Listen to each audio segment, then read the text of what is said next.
আপনারা জানেন যে ইউরোপ আমেরিকাতে 18 শতকের মধ্য থেকে শিল্প বিপ্লব শুরু হয়।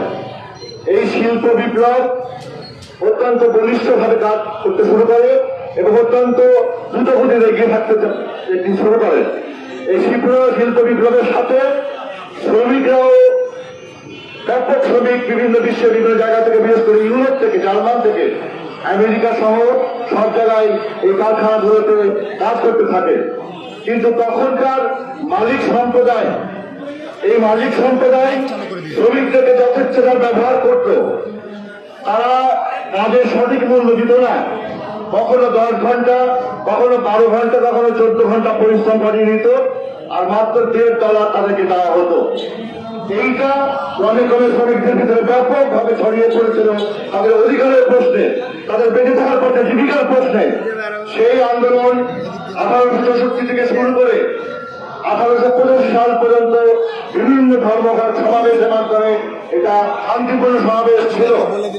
সেই সময় সিদ্ধান্ত নেওয়া হলো ইন্টারন্যাশনাল ওয়ার্কার্স ফেডারেশনের উদ্যোগে যে 1886 সালের 1 মে সারা পৃথিবীর শ্রমিক মাত্র 8 ঘন্টা কাজ করবে। শ্রমিকদের দাবি ছিল 8 ঘন্টা কাজ, 8 ঘন্টা বিশ্রাম আর 8 ঘন্টা বিনোদন। তার মানে 8 আওয়ার্স মুভমেন্ট হিসাবে সারা পৃথিবীতে ছড়িয়ে পড়লো। প্রিয় ভাই আমার, আসলে সেই মহেন্দ্রক্ষণ রক্ত ঘাম ত্যাগের মধ্য দিয়ে সারা পৃথিবীব্যাপী শ্রমিকের ন্যায্য দাবি, শ্রমিকের ঘামের দাবি, শ্রমিকের ঘামের পয়সার বিনিময়ে যে দাবিকে তারা সারা পৃথিবীতে প্রতিষ্ঠিত করেছিল, সে 1986 সালের 1 মে এই শিকাগো শহরে তারা জমায়েত হতে শুরু করলো এবং সেইখানে জমায়েতের মাধ্যমে তারা ঘোষণা করলো আজ থেকে 8 ঘন্টা সারা পৃথিবীর শ্রমিক কাজ করবে, তার বাইরে কোনো কাজ করবে না। অন্যরা আমার সেইটি শান্তিপূর্ণ সমাবেশ ছিল।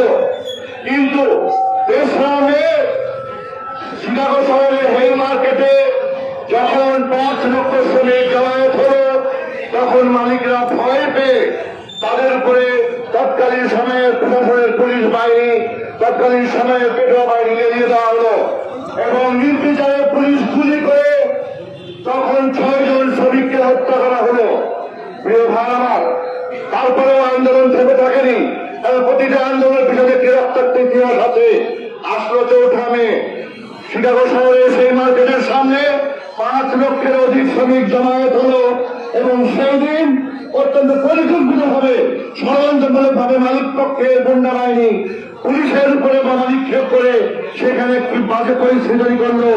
তখনও পুলিশ নির্বিচারে শ্রমিকদের উপরে গুলি চালিয়ে 11 জন শ্রমিককে হত্যা করলো। বন্ধুরা, কিন্তু তারপরে আন্দোলন থেমে থাকেনি। সেখান থেকে 4 জন শ্রমিক নেতাকে গ্রেপ্তার করা হলো।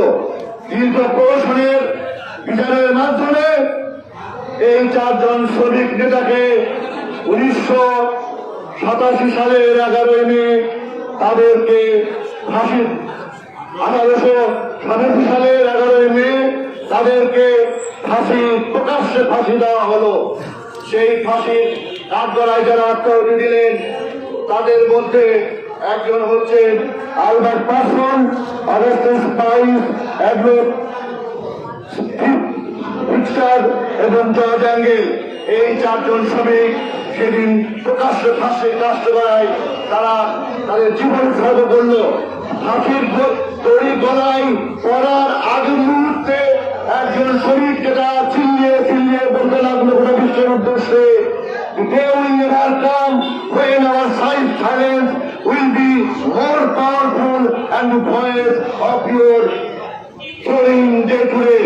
আমাদের আজকের এই নীরবতা একদিন বিশাল আওয়াজে পরিণত হবে, যেদিন বিশ্ব এটি স্মরণ করবে।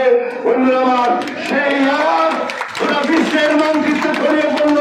শ্রমিকদের সেই দিন নীরব যে আত্মাহুতি উৎসর্গ করলো বাংলা পৃথিবীর কোটি কোটি শ্রমিকদের জন্য, সেই আওয়াজ 1989 সালের 11 মে ফ্রান্সে ইন্টারন্যাশনাল শ্রমিক ফেডারেশনের একটি বৈঠক ডাকা হলো। সেইখানে প্রতিষ্ঠিত হলো প্রথম যে শ্রমিকরা তারা তাদের 8 ঘন্টা দাবিতে তারা কাজ করবে, বিশ্বের কোন শ্রমিক এর বেশি কাজ করবে না বন্ধুরা আমার। সেই দিন ফ্রান্সের প্যারিসে বসে স্বীকৃতি দেওয়া হবে যে শ্রমিকরা প্রকৃত অর্থে তারা নির্যাতিত নিষ্পেষিত, তাদের 8 ঘন্টায় কাজ করতে হবে। এরপর ফ্রান্স থেকে যুক্তরাষ্ট্র, যুক্তরাষ্ট্র থেকে ব্রিটেন, ব্রিটেন থেকে জার্মানি, জার্মানি থেকে এশিয়ায় ছড়িয়ে পড়লো শ্রমিকরা 8 ঘন্টায়